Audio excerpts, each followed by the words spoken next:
Hey, welcome in. Welcome to the Arrowhead Addict podcast. We are here coming to you live.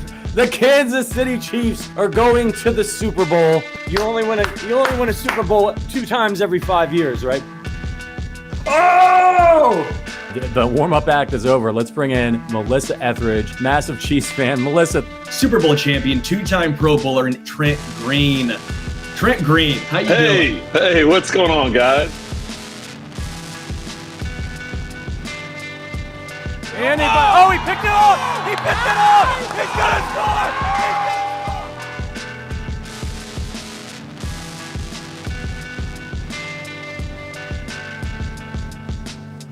And we'll see you next week. But until then, as always, go Chiefs. What's going on? I'm Matt Verderame, and it's you people. And we're back for another episode of the Arrowhead Addict podcast. Thursday, coming to you live, 4 o'clock Central. As always, it is May 30th. Of course, I am sitting in to the esteemed Patrick Allen as he and his beautiful wife Maggie celebrate the birth of their baby boy, who joined us yesterday. He is arriving just in time if you're talking about the Chiefs. So we're thankful everything went well there, and we are happy to be sitting in the chairs that we're sitting in. I'm imagining he gets to spend time with his expanding family, and I get to sit here and spend time with all of you. I don't know who wins more, but in any event, we're ready to party. Last week we did a little bit of an AMA where I took all the questions everybody had. This week it's going to be a little bit more of me just sitting here and talking. A decent amount to get to. There's been some Chiefs news here in the last couple of days. And I'm going to get to the special teams, which were talked about in pressers with Dave Tobe, who talked about Luis Rees-Zammit, of course, the former rugby player who came to the Chiefs this offseason and who is apparently in line right now to, at least, if nothing else, fight for the starting job as kick returner and might very well be the leader in the clubhouse for that job. And then also talk about Harrison Butker maybe not being used on all kickoffs. So we're going to get to all that. We're also going to get to Isaiah Buggs. I have a few thoughts. But before we get to all that, I wanted to lead off talking about the secondary of the Chiefs because Steve Spagnuolo spoke about Jamari Conner and said that he is light years ahead of where he was a year ago. And Kamal Hadden was compared by Dave Merritt to Bashaud Breeland.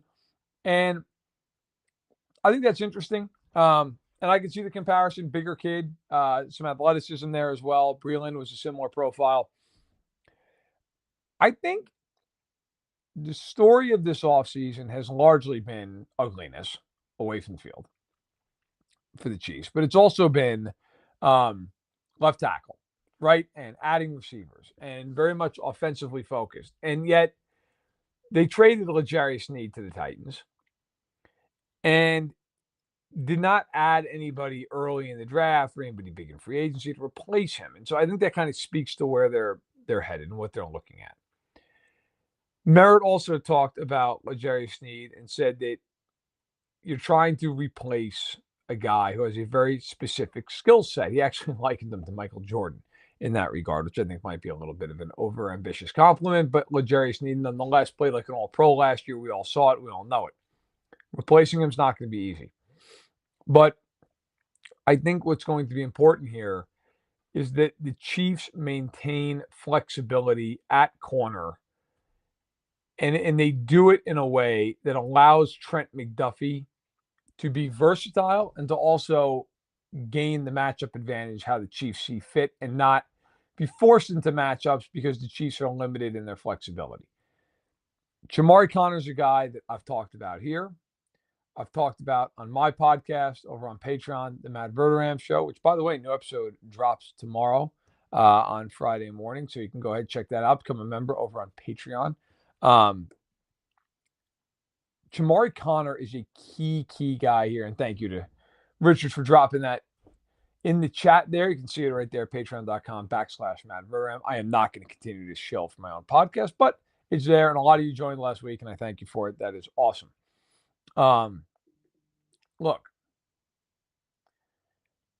I think that Conner and his ability to play safety and play the slot is going to open a lot of doors here.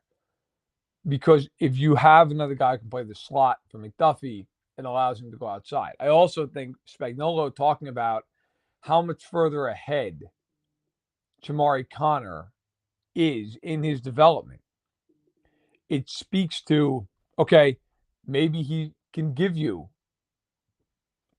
50% of the defensive snaps. Maybe he can play starter level snaps. And maybe that's ambitious. Maybe as the training camp wears on, you say, okay, you know what, maybe 50 is too much. Maybe it's more like 40, whatever. We'll see how it plays out. They have a lot of bodies, and they got a lot of people they got to try to figure into this scheme, right? Because you have McDuffie, and you have Watson, and you have Williams. And it's safety, you have Cook, who's now healthy, and you have Justin Reed, who's entering the final year of his current contract. Okay, and then they brought back Deion Bush, who's more of a special teams guy who will play the occasional snap here and there on defense, but he's back. And then you have Chamari Connor. That's a full secondary in terms of guys we're actually going to see playing time. Now, obviously, there are guys who are not going to, see a ton of snaps. Will be on the roster again, more, deep depth in special team. But I think when you look at like a guy like a Kamal Hadden, can he play snaps this year? We know with the Chiefs, this is not like the receivers, where very rarely does a rookie receiver play a lot for the Chiefs. They will play rookies at corner. They played 3 of them in one shot a couple of years ago, and they won the Super Bowl with a rookie safety behind them. It's a team that is willing to throw those guys into the fire when need be. And at the time, when they did that, Steve Spagnuolo was not a guy who played rookies a ton. I think his philosophy shifted a little bit when they were able to implement all those guys and see the fruit. I'm curious to see this season. The one guy I didn't mention is Jaden Hicks. Okay, big, strong safety out of Washington State, who they took in the 4th round. Everybody feels like is a really good fit for this scheme and for this defense. He has very impressive tape. He's a guy who can play all over the place. And if they feel like he can be the 3rd safety, if they feel like he can mix in with Cook and with Reed, does that mean that Connor then becomes more of a corner this year? I think there's intrigue there. And I think it's something to watch as we finish up OTAs here in the coming days and then get in the mandatory minicamp. That is meaningful. It is impactful because if Connor can do that, or another guy can emerge and play slot snaps, then you don't have to force McDuffie to do it. I know I talked about it here, and people who listen to my podcast know that I've talked about this for a while. I talked to Nate Taylor about this a couple of weeks ago on the pod. This is something to watch. And I know it sounds like I'm harping on it. It's because I am harping on it. It matters. It's something that would really open up a lot of things for this Chiefs defense. And so that's something that I'm watching for, something I'm looking at. Just a thought on their secondary. Also, final thought on the secondary. Reed is entering the last year of his contract. If Hicks shows that he can play, if Connor shows that he can play, if Cook comes back and he's fully healthy, they may let Justin Reed walk because they have enough. Now, they may not. They may say, hey, look, we like the leadership, the intelligence that Justin Reed brings along, which is being a damn good football player. But I wonder if that would give them a little bit of pause with an extension. They have other extensions to get to. They have Bolton. They have Humphrey. They have Trey Smith. So there are other ways that money can be spent. Speaking of Justin Reed, let's get into the special team stuff here for a minute. So obviously, as everyone knows at this point, the kickoff will be different this year. Okay, teams will still be kicking off from their own 35-yard line, but only the kicker will be back there. Everyone else will be lined up at the opponent's 40-yard line. They cannot move. They cannot leave their spot until the ball either is touched or hits the ground. The receiving team can have, or must have, 7 guys between the 30 and 35-yard line is kind of the setup zone. And then they can have 4 guys back behind that. A couple guys can be returners. Okay. If you kick the ball through the end zone, or if the ball is downed in the end zone, the kickoff is deemed a touchback, as is today, but it goes to the 30-yard line. And if it goes out of bounds or if it falls short of the 35-yard line for whatever reason, it will be returned to the 40-yard line, as we have seen with kicks that go out of bounds now. What's interesting is Dave Toub was sitting at a press conference on Thursday and mentioned that he thought that they might have Justin Reid kick off some. And it's funny, I actually had been talking about this with super followers on Twitter the other day, because I said, I wonder if they're going to do this, because you're going to have to actually cover kicks now. Teams are not always going to put the ball into play, but more often than not, I think teams are going to try to avoid touchbacks and going to try to make tackles. You're going to want your kicker to be able to do something in the form of a tackle. You're probably going to have to more than before. Well, guess what? Justin Reid can tackle. Now, Toub did say, look, sometimes you're going to want directional kicks. Sometimes, Butker's talents at kicker are going to be significant and we're going to need them. But if they're trying to just kick the ball straight away and make a tackle, Justin Reid is probably going to be a real option here. A real option. It's worth noting. It's an interesting little wrinkle to this season. He also mentioned that Luis Rees-Zammit, again, the Welsh rugby player, is coming over, playing now for the Chiefs as a running back, that he is looking like he might be the guy who returns kicks. It's very interesting. It's very interesting that this is a guy who you look at and go, okay, well, yeah, he looks like he might make the team, right? I mean, if they're looking at him as a starting kick returner, he's probably making the team. And I want to give my buddy over at The Athletic, Nate Taylor, credit. He tweeted out a bunch of different quotes, and here's one of them. He says, as it stands right now, Dave Toub, following Thursday's practice, says Luis Rees-Zammit, the former rugby star, is on pace to be a potential starter at kickoff return for the Chiefs. Quote, he's done above and beyond what I've expected. He wants to be great, and he's a great athlete. So that's interesting. I feel like I've said that sentence about 9 times. It's interesting, but I feel like this kickoff rule is a real wrinkle in this season. And it's going to be something that some teams will adjust to really well, and they will use it to their benefit, and some teams are going to get smoked by it because they're not going to be able to adjust fast enough. They're not going to have correctly anticipated how things are going to go. And so what's going to happen is you're going to have teams the first handful of weeks who are getting absolutely lit up on special teams. I promise you that's going to happen. There is going to be a handful of teams that you're watching early in the year going, oh my God, they are giving up ridiculous field position over and over and over and over. And then you're going to have some teams who have figured it out and they guessed right and they're just crushing it. The Chiefs are really relying here on Dave Toub. And you can tell, look, they got ahead of this with Luis Rees-Zammit. And the Justin Reid thing's kind of a happy accident because he was here obviously before any of this came up. But it is going to be a huge part of the game this year.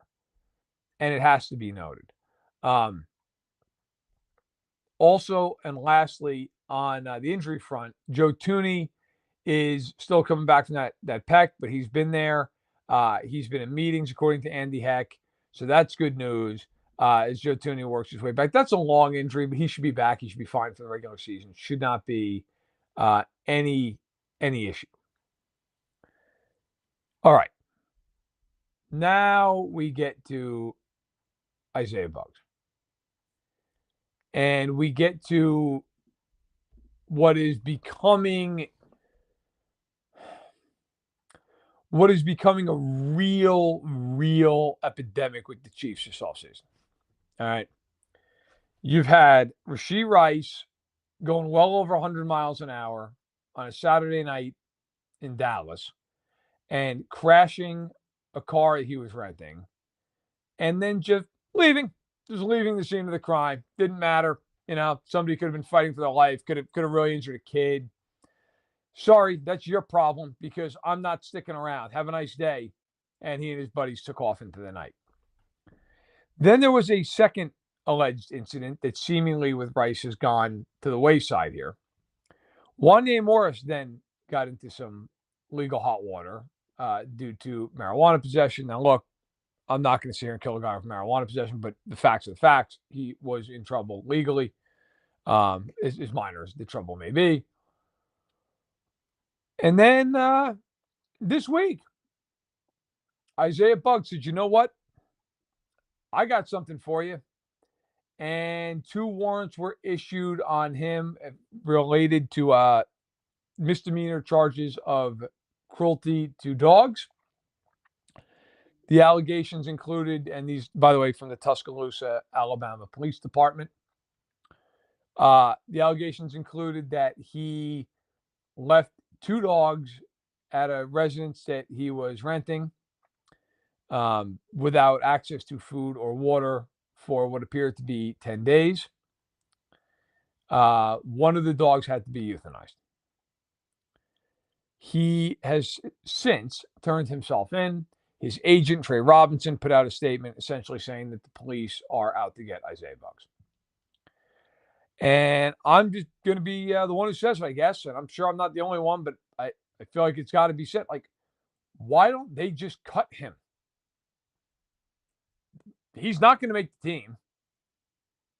That's not going to happen. I mean, he's a defensive tackle, and I'm guessing he's not beating out Chris Jones. I'm just going to go out on a real sturdy limb there. He's not going to beat out Wharton. He's not beating out Noddy. He's not beating out Pinnell. And I'm thinking that that's probably it right then and there. And if there's a 5th guy, I don't even know that he's the 5th guy. And they just can't help themselves. Like, hey, that's all right, man. Don't worry about it. You fit right in based on this offseason, so just hang out. I don't understand why they are so unbelievably hesitant to do anything here. And for those who say, well, hey, let it play out. I am normally 100% with you on that. Like, I normally feel that way. And as far as legal stuff goes, yeah, listen, I'm not saying he's even guilty. Like, who knows? Maybe there's something to it. Maybe there's, I saw there was a report that, it was he was claiming, or I shouldn't go down that road. I saw there was something that there was a claim. I can't remember if he claimed it or a lawyer claimed it. There was a claim that they weren't his dogs, or his friend's dogs. He didn't know the dogs were. Look, the bottom line is, it's a residence he was renting. He's responsible in at least some form and fashion. So why is he still there? This is a team that is dealing with its star receiver facing 8 felony counts at the moment for acting the fool, to put it kindly, earlier this offseason, right before Easter.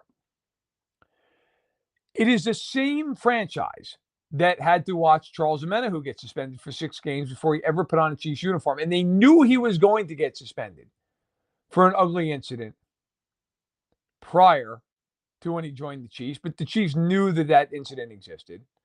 Okay, it was an alleged domestic violence incident. And yet, nothing. The Chiefs are the same organization who, not all that long ago, cut Kareem Hunt after he kicked the girl at an Ohio establishment, at a hotel.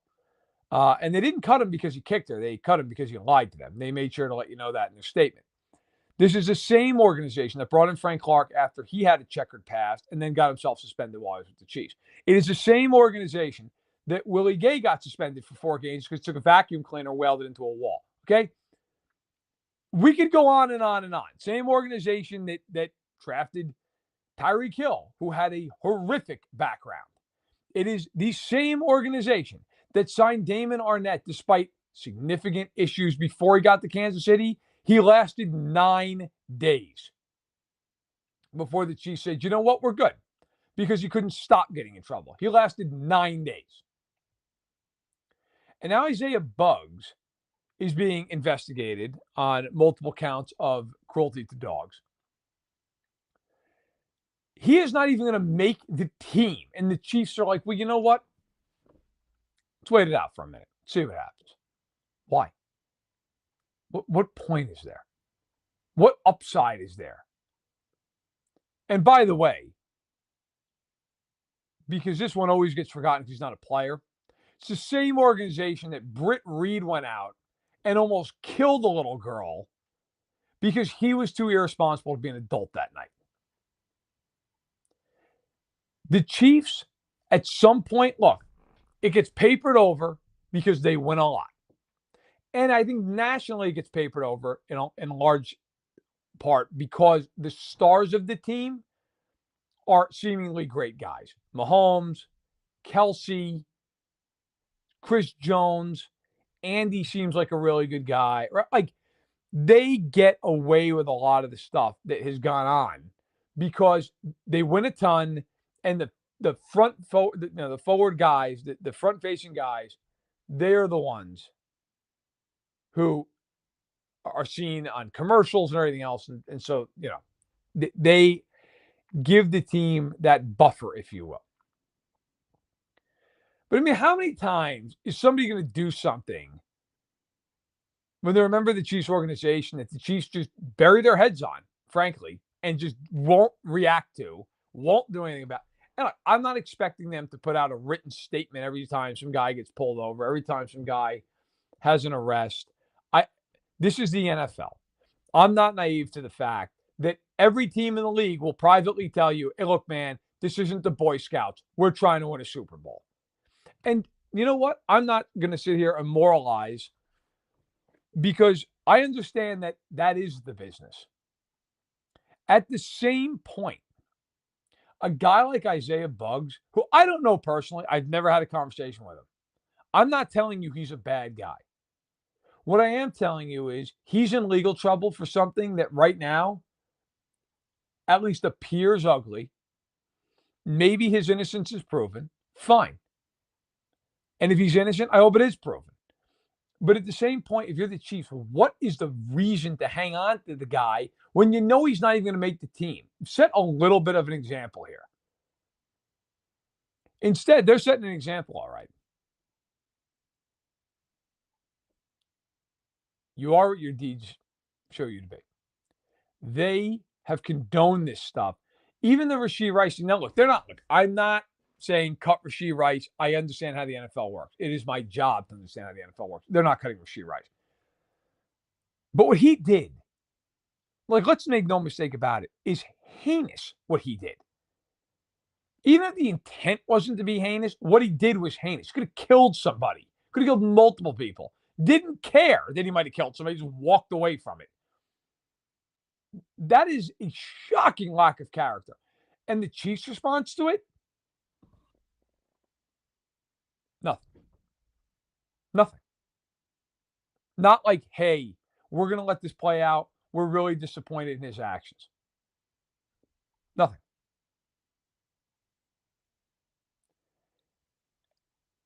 I'd be lying if I said I wasn't deeply disappointed in the way they have handled this offseason as a franchise. Do I think it's going to affect them on the field? Other than Rice being potentially suspended? No, not really. I don't. But I think that it is a bad look for a team that has become a dynasty, for a team that is under the microscope. They have to know they're under the microscope. And they act like a team that it doesn't really matter how they're perceived, and it doesn't really matter what the reality is. And the reality right now, to put a bow on this segment of this, is they are a team that this offseason, while most of the guys have been fine and they've done their jobs, on the whole, they've been in the news for all the wrong reasons for months on end now. Something to consider. All right. Let's move forward. Let's keep going. Wanted to get to the rivals of the Chiefs, which include the Cincinnati Bengals, which include the Miami Dolphins. You like to call them a rival? The Dolphins signed Jalen Waddle, 3 years, $84 million, which is $28 million a year. And that has an impact on a few of the teams in the AFC, most notably the Bengals, who have a receiver in T. Higgins who is on the franchise tag and is openly saying he wants to be traded, and Jamar Chase, who has not shown up to OTAs because he wants a new contract because he's eligible for that now, having been in the league 3 years. The Bengals, I do not see any way in the world they're paying T. Higgins. And Jamar Chase, look, if you said to me you got to take a bet, do I think that they're going to pay Jamar Chase? Yes, I do. But I do feel like at some point, if they wait too long, this could get really interesting. So Waddle's getting $28 million a year. Okay, I think that's about the range Higgins is going to eventually get into. I think Jefferson and CeeDee Lamb, also guys who have not showed up to OTAs as they want more money. I think those guys are going to clear into the low to mid 30s. I think they will set the market. Right now, the market is set by A.J. Brown at $32 million a year. I think both those guys are going to eclipse that number. Waddle getting 28, I think shows anybody who wants to sign T. Higgins, that's about the number. And Jamar Chase, look, he's getting over 30. It's going to happen. And if the Bengals wait and they sign him after CeeDee Lamb and after Justin Jefferson, especially if Chase goes out and has another big year this season, you guess what? You're paying him more than Jefferson and you're paying him more than Lamb because that's the way this stuff works. Even if he's not as good as Justin Jefferson, they have to pay him more because the cap's going to go up and so salaries are going to go up. And if you're the Bengals, you are playing with fire because Chase has already said, hey, I'm not taking less. Okay, well, guess what? Less is about to be a whole hell of a lot more. Cincinnati's got to be careful with this one. The Bengals are not a franchise that has a ton of cash on hand. Okay, Mike Brown, who owns the team, inherited the team from his father, Paul Brown. Paul Brown was not rich and famous before he got into the NFL. All right. He started the Cleveland Browns in the All-American Football Conference in the 40s. They got merged into the NFL in 1950. He was then fired by owner Art Modell in the early 60s and then bought up and started a franchise in Cincinnati in the AFL that came to be in 1968. This is not a family that by NFL standards is loaded. Of course, they're absolutely loaded by anybody's normal standards. But by NFL standards, they're not. If I'm the Bengals, I'm trying to sign Jamar Chase right now because this could get really interesting. Like if they get to a point where it's $35 million a year, I don't know. Do the Bengals pay him?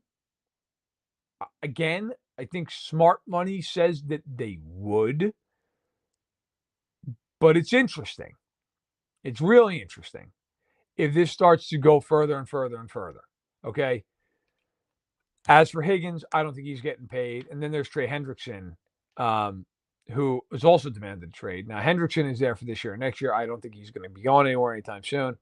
But I will say, again, this is a team that, look, do I think they're going to pay Hendrickson again? Nope. No, I don't think he's getting a third contract from the Bengals. Got his first one from New Orleans, second one from Cincy. He'll get a third one somewhere else. A damn good player. I don't think he's getting it in Cincinnati. And it made me, when I was looking at the Waddle contract and I was thinking about where these contracts are going for receivers, only quarterbacks getting paid more. Edge rushers, top edge rushers are there as well, right in that low 30 range. Wide receiver numbers are staggering. And I'll give you my prediction for what I think is going to happen here. I think over the next handful of years, these guys are going to get paid. I think the Lambs, the Jeffersons, guys, they'll get paid. But I think you're going to start seeing that second tier, the Higgins, the Ayuks of the world. I don't think they're going to get paid. Not by their original team anyway. And I think what's going to happen is in about 10 years, receivers are going to be treated like running backs. Because when you think about the college game, it is more pass heavy now than it ever was. And so every year we sit here and go, man, there's going to be 6 receivers in the first round. There's going to be 10 guys in the first 2 rounds. Yeah, because there's more emphasis on the passing game in high school and there's more emphasis on the passing game in college. But look, I'm 35. When I was a kid, Nebraska, Oklahoma, you ran the ball, you pounded the ball, right? Teams don't do that anymore. I'm not saying nobody does it, but a lot of teams don't do it anymore. A lot of teams now, it's spread 4 or 5 wide. We're going to gun it. That's what we're going to do. And I think the smart teams in the league are going to start drafting receivers in the first round and say, look, we have your rights for 5 years on a rookie deal, and we have 2 more years with tags if we need them. So essentially, we can control you until you're 30 and then see you. And I think that's what's going to start to happen. I don't think there's going to be the devaluation of the running back position in terms of the way the sport's played. We don't see running backs go very often in the first round anymore. I don't think that's going to happen. I think the way teams approach second contracts for the position, that's what I think is going to change. Teams are not going to pay these guys like they're borderline quarterbacks. And when you look at recent Super Bowls, okay, when you look at teams who have won, and of course a lot of those teams involve the Chiefs, okay, you look at those New England Patriots teams that won the Super Bowl before the Chiefs, right? The 2016 to 2018. Didn't have great receivers. I mean, Edelman is a very good receiver, and Gronk was a great tight end. They didn't have great wide receivers. They didn't have great perimeter guys. The 2017 Philadelphia Eagles, Alshon Jeffrey, nobody's going to the Hall of Fame, I mean, they're fine. They weren't great. They weren't all pro level players.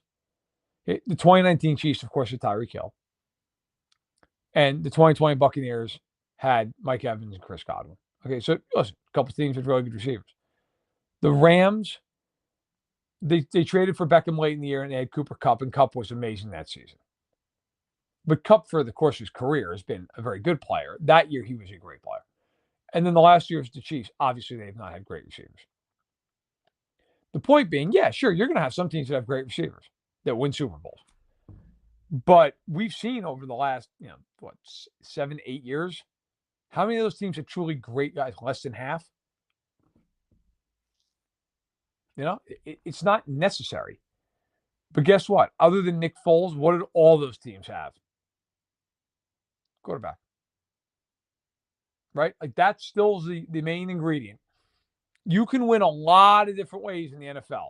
A lot of them. You can win with a team that's loaded on defense. That's hard to replicate year after year, but you can win that way.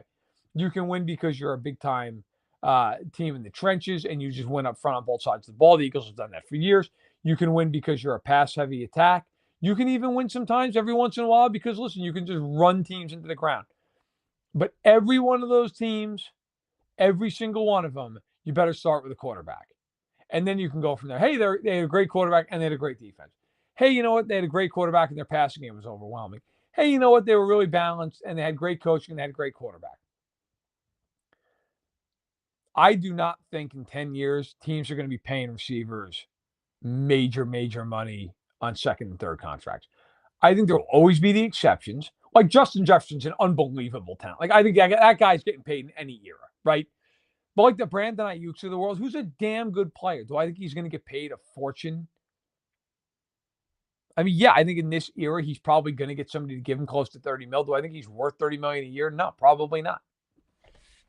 And I think that might surprise some people.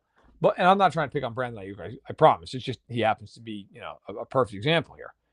Brandon Ayuk has been in the league for 4 years.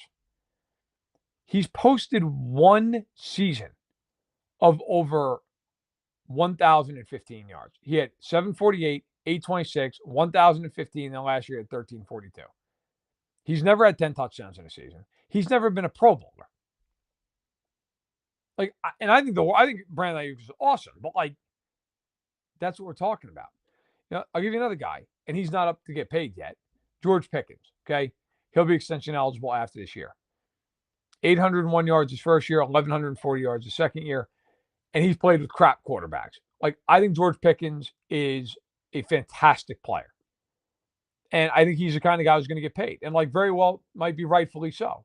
But I do think you have to ask yourself, is paying a player of Pickens' stature, who's not a top 5 receiver in the game, he's probably second level, he's not an all-pro, he's not a Pro Bowler, but he's really good.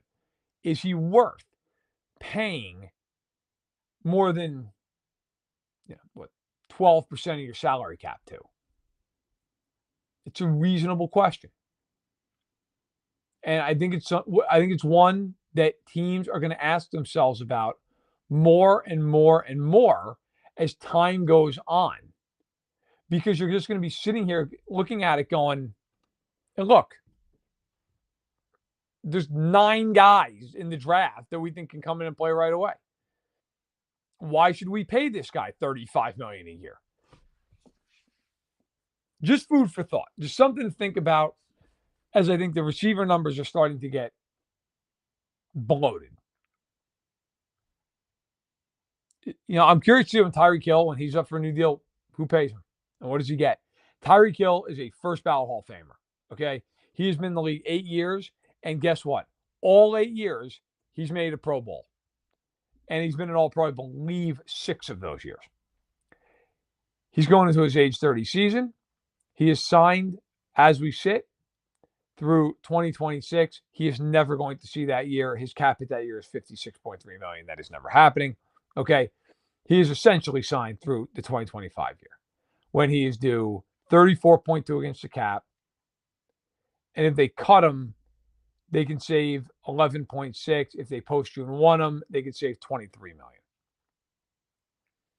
Now, I don't think they're going to cut Tyreek Hill. I think if anything, they would trade him, and then his contract would get reworked by a team that acquired him, because his base salary for next year is 21.8. Which, look, if you're acquiring the player via trade, that's what you're paying into cap. That's fine. You don't care about that. And if you're the Dolphins and you trade him, it would have to be post-June 1 to make the most sense for them. But again, there's a world that could happen. It's just going to be very fluid, I think, as the years go on with these receivers. If we keep seeing huge classes of top-end receivers come out of college, it's going to shift things. All right. Few housekeeping notes before we get out of here. So I will be back next Thursday. Of course, we're going to have a bunch of shows on this channel between now and then. I will be here for the majority of the summer as I fill in for Patrick Allen, who, again, if you missed it at the top of the show, congrats to he and his beautiful wife, Maggie, who welcomed the birth of their first child, a baby boy, Rory. Congrats to them. All the best. And I will be filling in this seat while he enjoys some time getting to know his son, getting to know the role of being a dad, which is an incredible thing. I am super happy for them. They'll be wonderful parents. As we move forward, of course, there will be more OTAs. We have another OTA session coming up for the Chiefs, their third and final. And then in mid-June, they will have their mandatory minicamp before they break until they go into training camp in late July. That date has not yet been released. So that's the off-season outlay of what things look like, what things will be to come. As far as for me, you can follow me at Matt Verderame on Twitter. You can also go and follow me on my Patreon podcast, which is the Matt Verderame Show, just patreon.com/Matt Verderame. And there are multiple tiers that you can follow me on there. I have 2 shows that are an hour long every week, Monday and Friday. Also some bonus episodes as well, a bunch of bonus content during the season. There's going to be at least 4 shows a week. So, and thank you so much for any and all support, whether it's watching me here, whether it is subscribing to my Patreon podcast. I can't tell you how much I appreciate it. And I love being able to interact with everybody. It's a lot of fun, both the community here, of course, and the community over on Patreon. And there, once again, Richard dropping in the links. Thank you so much, sir. Also, quickly, a super chat. Thank you to SA Flip 969, who says, "Sup, Matt Verderame. Sup, SA Flip 969. Hope all's well with you. I am tally up what everyone thinks. Do you feel confident with what we currently have in our running back depth rotation, or should Veach keep shopping, and why?" Look, if they really like Luis Rees-Zammit, which they clearly seem to be smitten with him, I think they're probably good, man. I think at that point you have him, you have CEH, you have Pacheco, you have Deneric Prince. I think they're probably well set up. And look, if you're getting to your third and fourth running back, like, that's probably not great anyway, right? I mean, now obviously they've had Jerick McKinnon the last couple of years. I think that ship has probably sailed. They needed him in previous years because he was a great blocker. Pacheco has really stepped up his game in that regard. His first year, he was willing, but he didn't quite have the technique. Last year, he was a very good blocker. I expect that he'll continue to be. I think that's also a role for Rees-Zammit. I could see him being a blocker considering his rugby background. So, all things to consider. But I think that's probably where this is headed as we move into the rest of the offseason. Thank you for the super chat. Appreciate you. All right. That's it. That's all I've got. Thank you to Richard, who was running the show behind the scenes. I, of course, am Matt Verderame. It's good to be back on the Arrowhead Addict podcast. Hope everybody enjoyed the show. Thanks so much for being a part of it, as always, whether you are listening or watching. And as always, of course, we thank you. And please, if you could, leave a 5-star rating, leave a comment, leave a review. Always appreciate that. So, till next time, thanks for watching. Thanks for listening. We're talking again real soon. Take care.